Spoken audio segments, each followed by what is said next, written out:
पावन क्षेत्र छमौ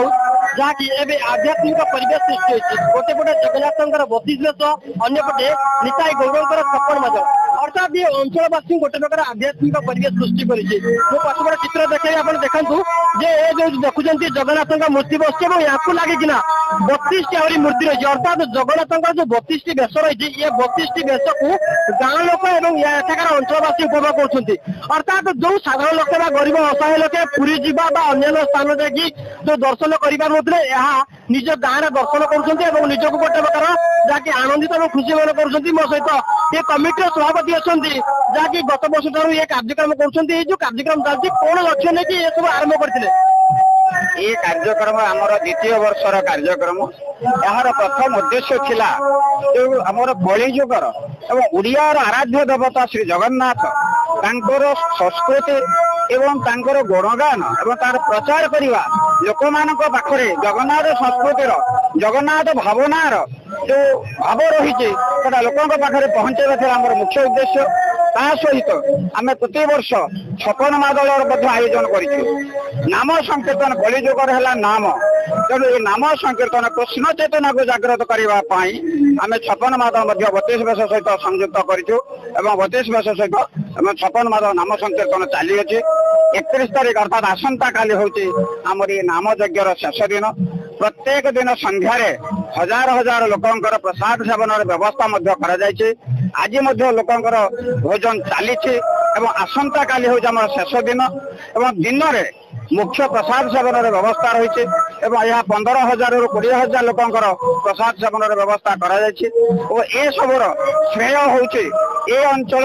जनसाधारणकर सेमानकर साहाय्य सहयोग ये अनुष्ठान हवापाई केवल सामर्थ्य हो पार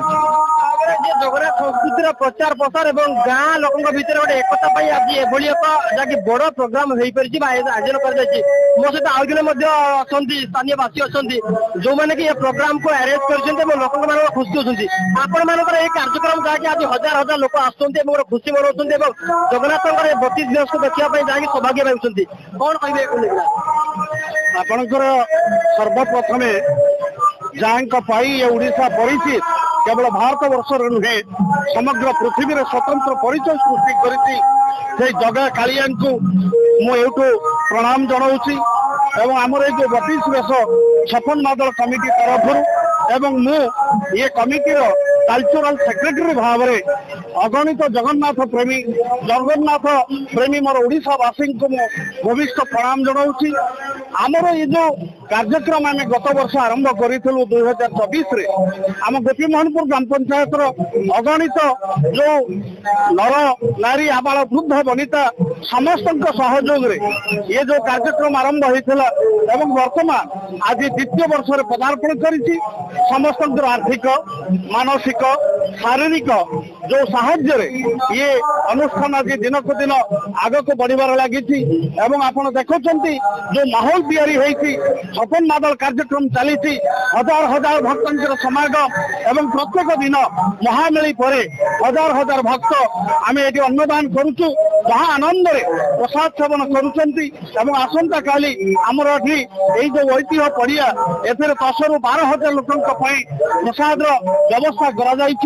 तेणु मो समस्त ओडिया को एवं मो कमिटी तरफ प्रार्थना करी आमर ये जो जगन्नाथ संस्कृति जगन्नाथ चेतना प्रति समस्त